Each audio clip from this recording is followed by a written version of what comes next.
Hello! Thanks for joining me today. It is a balmy 53 degrees, which is a little chilly on my side, but with the sun, it feels good. Today, I wanted to talk to you about strategic planning and a little bit different than the traditional concept of strategic planning. Post pandemic, organizations have definitely ramped up strategic planning again. I just finished two that were year-long efforts, and that's because they were really willing to ask the really big questions and bring in multiple layers of stakeholders. So we had a great time working directly with boards, staff, and the community to truly map out a different future. It's really exciting to get those done. But what I wanted to talk about today are two kind of partial strategic plans. This is something that is a little bit newer. I did it when I was on staff in organizations, and that is helping an organization to map out the next year or two. And so they are almost their more real-time strategic plans. Oftentimes, you might have a direction of where you want to go, but not quite sure what the different roles and responsibilities are of each team member or what the scope is. How much, right? And how quickly are we hoping to get this done? And do we have the right staffing and financial resources? And so I've recently been called in to two pretty large organizations who have experienced some growth, and their strategic objectives have not changed, but they certainly need an updated strategic implementation plan. And so in both cases, we were able to work together for about 2 months with the leadership teams to hone in what do these strategic objectives mean for us today, right? Are they still relevant? How do we update them? So it's really just a quick update or recategorization of the priorities. And then we were able to dive straight into, okay, which department can see which components that they can work on. And we build it into a one visual chart, and each department kind of maps out their unique strategies as well as what success looks like. So it's really important to list the activities, the strategies, the approach, but it's just as important to identify the specific metrics or benchmarks that you'll have along the way so that you can measure, track, and evaluate success.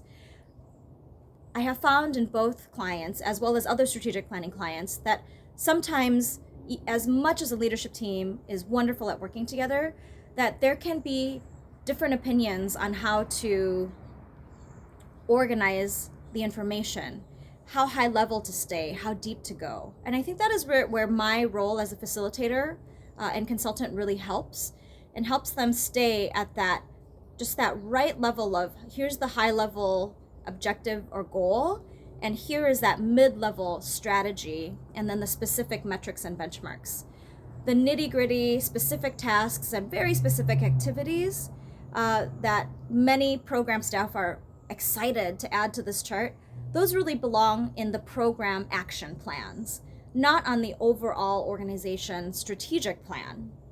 So these two clients, I was able to do strategic planning for them, but in a much more kind of truncated, quick version. I called them crash strategic plans, right? We all know where we're going. The plane has already left the tarmac, and we need to quickly put together a clear plan of how we're actually going to get to our destination.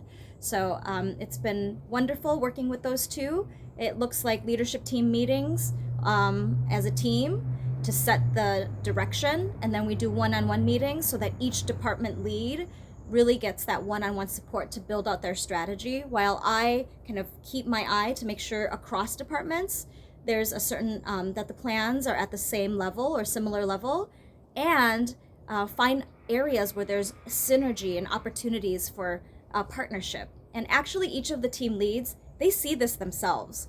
And so as a facilitator, I'm able to guide them on how to figure out where they have shared opportunities. And it's even more exciting. I would say that that's that cherry on top. No, not only do you have clear department plans and organization plans, you actually start to build partnerships across the departments in a more strategic way.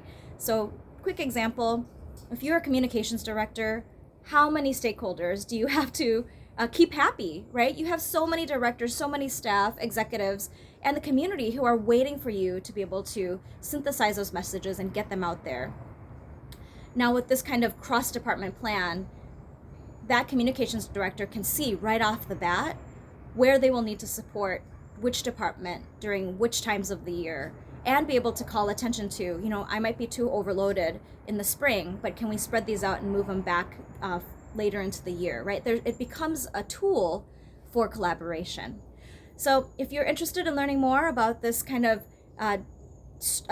strategic plan implementation, I am happy to talk to you. So love to hear your stories of how you've been doing strategic plans post-pandemic. Thanks for tuning in.